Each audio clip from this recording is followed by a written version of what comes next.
State of the Union with Candy Crowley, CNN Sunday Morning, 9 Eastern. 5 years ago, President Bush stood here in Jackson Square and promised that the nation would help rebuild New Orleans. He used the symbolism of a jazz funeral. The funeral procession parades slowly through the streets, followed by a band playing a mournful dirge as it moves to the cemetery. Once the casket has been laid in place, the band breaks into a joyful second line, symbolizing the triumph of the spirit over death. Tonight, the Gulf Coast is still coming through the dirge, yet we will live to see the second line. A year later, the city remained devastated. Now, approaching the 5th anniversary of Katrina, parts of the brutalized 9th Ward are a long way from rebuilt.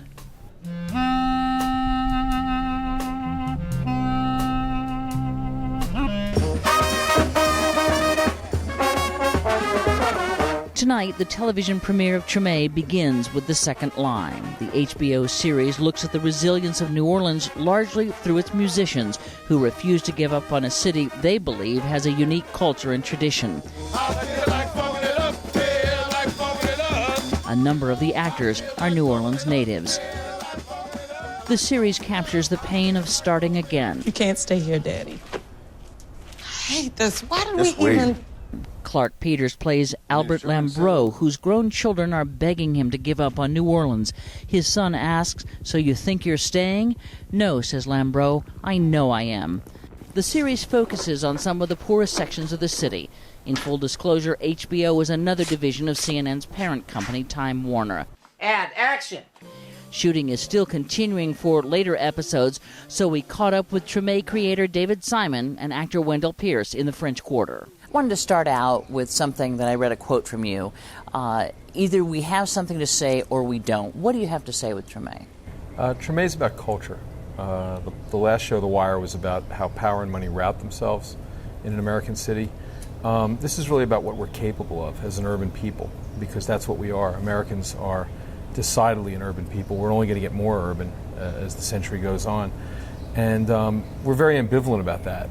There's a lot of negative, maybe I'm part of that with The Wire, but that was not my intent. But there's a lot of negative connotations associated with city living. But I actually think that's really the question for the next century, is how we're going to live together, compacted as we are in cities, multiculturally. This is New Orleans is the triumph of the Creole, of we're the mutts. We are the beautifully miscegenated people who are Americans, and New Orleans is a triumph in that sense. If you are not from New Orleans, and much of the country has moved on, rightly or wrongly, from Katrina, what is in this that brings you to this series? Well, as David was saying, the culture of New Orleans is something that is a part of our daily lives, more than any other place that I've ever been. And I live here in New Orleans, New York, and Los Angeles. And, when we ask about our day, if I call home, it's like, how was your day? The response is, well, it was pretty good. We had red beans for lunch, and we're going to have some baked chicken, and I'm going to do some shrimp Creole for dinner. And so we talk about our cuisine, and then say a little later on, I'm going to go hear John Boutte on Frenchman Street, and so it's going to be a good day. So it's on the front burner of our lives. It's very impactful, and I think when you understand that culture is the intersection between people and how they deal with life, that's the place where we reflect on our past, hope for our future. Then you understand its importance, what thoughts are to an individual. That's what culture should be for a community as a whole, and I think we in New Orleans understand that, and America can learn a lesson from us. David, there's a scene in the movie where the British reporter is talking about, why should we care about New Orleans? Why should the American taxpayer foot the bill to fix New Orleans? It's going to cost billions. Well, since when don't nations rebuild their great cities? For the sake of argument, let's say New Orleans was once a great city. Are you saying New Orleans is not a great city? A city that lives in the imagination of the world? I suppose if you're a fan of the music, which has rather seen its day, let's be honest, or the food, a provincial cuisine which many would say is typically American, too fat, too rich, then yes, of course, New Orleans has its advocates. But what about the rest of the country?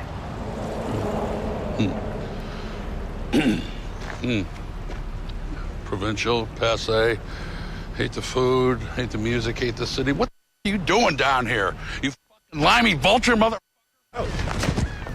Yeah, John Goodman, who confronts the reporter in that scene, he was speaking for a lot of New Orleanians who feel very much left behind, and have felt this from the moment of what was not a natural disaster, what was the single most largest engineering failure in American history. The hurricane missed New Orleans, the flooding did not. And since that moment, and the federal response to it has been so meager and so grudging, and there have been so many comments from around the country about why rebuild New Orleans? It's below sea level, isn't it? Why? Great societies rebuild their great cities, and the response has left New Orleanians looking at the rest of the country in a different light. Culture is what brought this town back, not government, not leadership, not any economic impulse. Culture.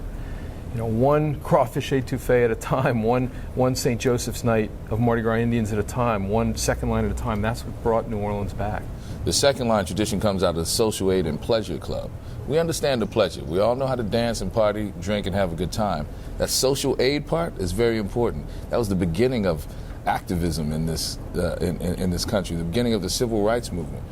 Denied as people of color to buy burial plots or get insurance, we put together social aid and pleasure clubs where you contributed to them. So if your mama took ill, Candy, we got you. When your daddy dies, we're going to send him off real nice. We're going to have a second line.